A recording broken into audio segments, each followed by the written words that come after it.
In this video, I want to talk about having difficult conversations as a manager with people that you feel are unmotivated or lazy at work. I dare say this is a huge fear for most managers. Having to have difficult conversations about things that we don't really want to have to discuss, and it's about their performance and motivation. Why can't they just come to work and get on with it?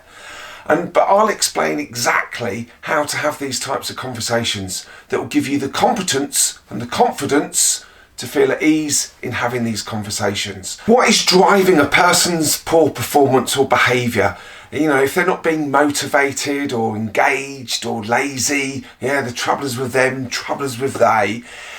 These are types of conversations we often like to put off. Oh, we've got a review coming up next month. Or, well, I've got all this other work to do. I don't really want to upset them. We just keep putting off these conversations. Well, no longer. It's time to step up as a manager or a supervisor or a team leader and be human with people. There's a favourite word that I always use. I know there's no such word, but just be humanistic. Have the conversation. The sooner you do it, the easier it becomes. And remember, the reality is never as bad as the perception. We worry about having these conversations, we go and do them, and actually that wasn't too bad. They took it really quite well. And if you've had experience of dealing with difficult situations in the before, just cast your mind back. What went well and what didn't go so well. So together we can crack this. Because motivation is no longer just a theory. I could bore the pants off you for lots of videos with all sorts of motivational theories. I think we're so much more individual now than ever before. We've got so many more different generations. People have got different backgrounds, different values. We've just got to be humanistic and have conversations with people, and then we can find out. You can't just do this from a management book. You've got to put these conversations into practice. What happens if we don't have them? Well, the rest of the team will be looking at you. Well, the manager hasn't sorted them out, and if they get away with it, why don't I just not bother as well? Why should we have to carry them? So it can affect the whole team if you don't deal with unmotivated or disengaged or what you class as lazy people. It will impact everyone's performance and you will start to lose a lot of trust and respect. But if you do deal with these difficult situations, you'll gain lots of trust and respect, even from the people that you're actually having these conversations with. Because quite often they'll turn around and go, yeah, you're right. I should do this, or I should do that, or I do need to improve on that. The key is starting off with these conversations. Have some good questions to discuss with people. You've got to sort of think about some of these questions before you go into the conversation. After all, are they right for the job? Not everybody is right for every job. And also, it's a good idea to ask them what they like about their job and what they don't like about their job.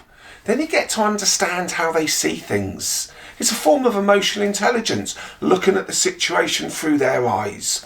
No solutions at the moment.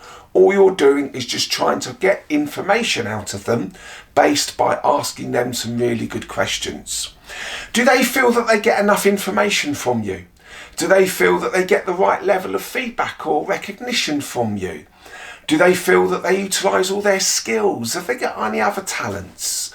Is this what they really want to do? So until you understand all this information, it's very difficult to motivate anybody. And you've got to think, am I better off having this information or not having this information if I want to get the best out of people? What you need to do is forget all that. Or if I was you, forget that. No solutions, just get information out of people.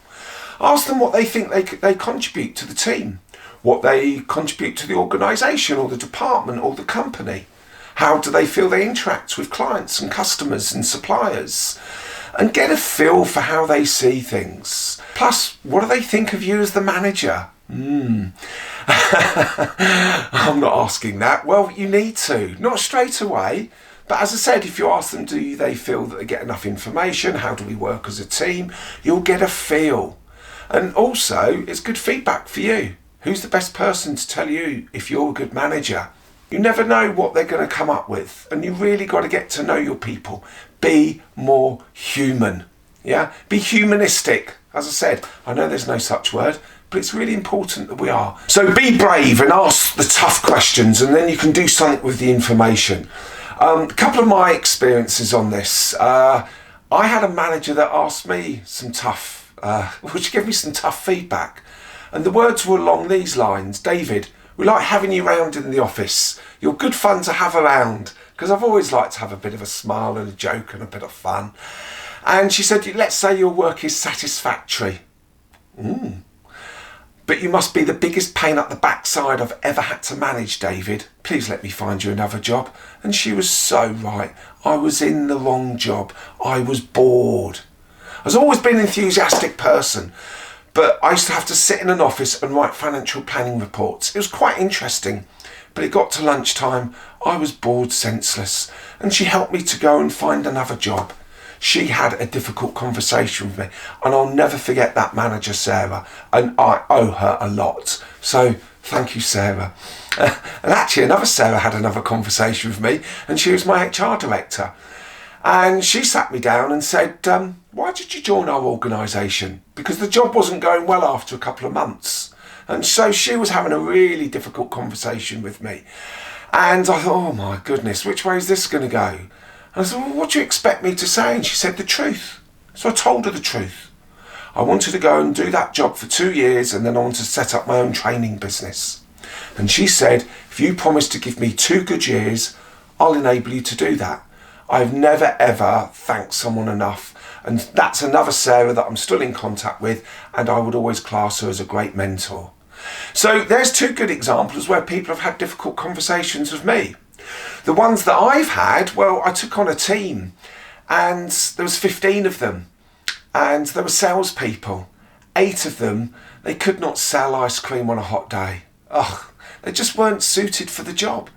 So I sat them all down. What do you like about your job? What don't like your job? And I found out so much more about them. And I then just sort of said, okay, well, do you want me to help you find what you do want to do, and help them with their CVs, and got them to talk to recruitment companies, wrote them a lovely reference. They all thanked me and gave me a big hug when we finished, and they moved on to another job, and some of those are still in contact with me. So don't be frightened of having these conversations.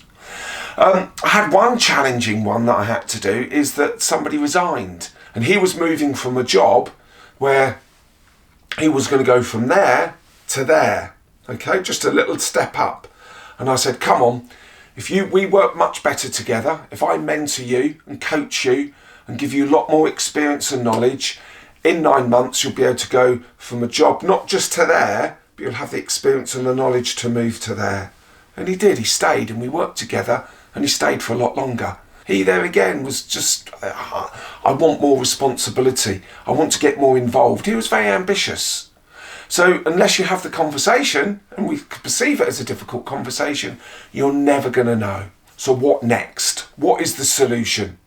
So it may be that perhaps somebody can work with you, and you can give them transferable skills so they can go off and do what they want to do.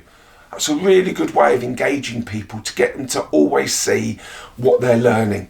That's why I'm always saying to managers, constantly be asking, especially your newer members of the team, what have you learnt? What can you do now that you couldn't do 6 months ago? Always ask them as well. Okay, so based on everything we said, what are you going to do? And just leave a bit of silence. And yeah, get them talking about the changes that they need to make. Perhaps the conversations they need to have, or how they need to change their behaviours, or perhaps their mindset or their attitude or whatever. So what are you going to do about this? There may be that you can give them a little bit more extra help. Perhaps you need to up your one-to-one time, perhaps from once a year to once every 6 months. I mean, we do these reviews in companies, but doing it once a year is a bit pointless, isn't it? You wouldn't coach a tennis player once a year, so we need feedback on a more regular basis. So at least monthly, if not once every 2 weeks, or sometimes weekly, not just to discuss tasks and job and to-do lists and things that are happening, but to discuss them. And you've got to decide. There's no right and wrong answer for this. You've got to decide. So that could be something you can help them with. Perhaps you can act as a mentor with your experience, or perhaps there's someone else in your business who would be really good for them to spend some time with. It may be that you want to talk to them about setting some real, specific goals, some good smart objectives. Perhaps get them to think about new qualifications, new skills, new experiences they need to take on. Don't finish these conversations without an outcome. It's really quite important. And then you can then say, look, go and do that, and then next time we meet, next month or in 2 weeks' time, we'll see how you're getting on. Because if they know that you're going to follow up on this, they're more likely to get themselves into action. So these people that were demotivated, they were lazy or disengaged, you'll start to see a change in them. Why? Because you're showing an interest in them and starting to make them accountable also for themselves. If you've got to go a bit heavier, you can ask them about them being a return on investment. Yeah, you can ask them about the value that they're bringing to the business. If you want to get the best out of people, you've got to give them some time. You've got to be there for them. But don't forget to challenge them. Yeah, be honest. Be honest with them about what you feel they're capable of. Talk about their aspirations and the steps they need to take. You're not doing it for them. Yeah, and keep in touch and they will thank you. Even if somebody does move off to another organisation, another department, another job, always keep in contact with everybody, because you never know when you might need them again. So in having these difficult conversations, as I said at the start, it goes hand in hand with 2 other videos. One is about courageous conversations, and they are perhaps conversations that we really do not want to have, not just about performance, but other issues people have in the working environment. And yeah, how to give what we would class as negative feedback on poor performance. Thank you. Please subscribe. Please like. Look forward to seeing you on the next ones.